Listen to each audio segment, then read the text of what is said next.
Hi all. Hello guys. അപ്പോൾ ഞങ്ങൾ ഇന്ന് നമ്മൾ നിൽക്കുന്നത് സൂര്യകാന്തി തോട്ടത്തിലാണ്. എവിടെയാന്ന് വെച്ചാൽ ബൈസൺ വാലിയിലുള്ള മുട്ടുകാട് എന്ന സ്ഥലത്ത് ഭയങ്കര ആൾക്കൂട്ടാട്ടോ. ബാംബുഡയിൽ എന്ന് പറഞ്ഞ ഒരു റിസോർട്ടുകാരുണ്ടാക്കിയിരിക്കുന്ന സൂര്യകാന്തി തോട്ടമാണ്. വളരെ രസമായിട്ടാണ് അത് കാണാനായിട്ട്. നമുക്ക് തമിഴ്നാട്ടിലൊക്കെ നമ്മൾ ഇതുവരെ കണ്ടിട്ടുള്ളതേ ഉള്ളൂ.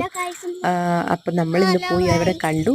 നല്ല രസമാണ്, എല്ലാവരും പോയി കാണണം. ക്ലൈമറ്റ് ആണേലും നമുക്ക് ഇപ്പോഴത്തെ അവസ്ഥ വെച്ചിട്ട് നല്ല ക്ലൈമറ്റാണ് ഇടുക്കിയിൽ. അതുകൊണ്ട് എല്ലാവരും പോയി കാണണം.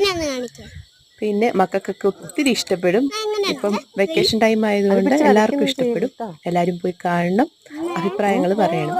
ഓക്കെ, അവർ ഭയങ്കരമായിട്ട് എൻജോയ് ചെയ്തു. മീനാക്ഷി ഭയങ്കരമായിട്ട് എൻജോയ് ചെയ്തു. നിങ്ങൾക്കും ഇഷ്ടപ്പെടും. അപ്പം ഫാമിലി ആയിട്ട് എല്ലാവരും പോയി കാണൂ. Thank you. ബൈ.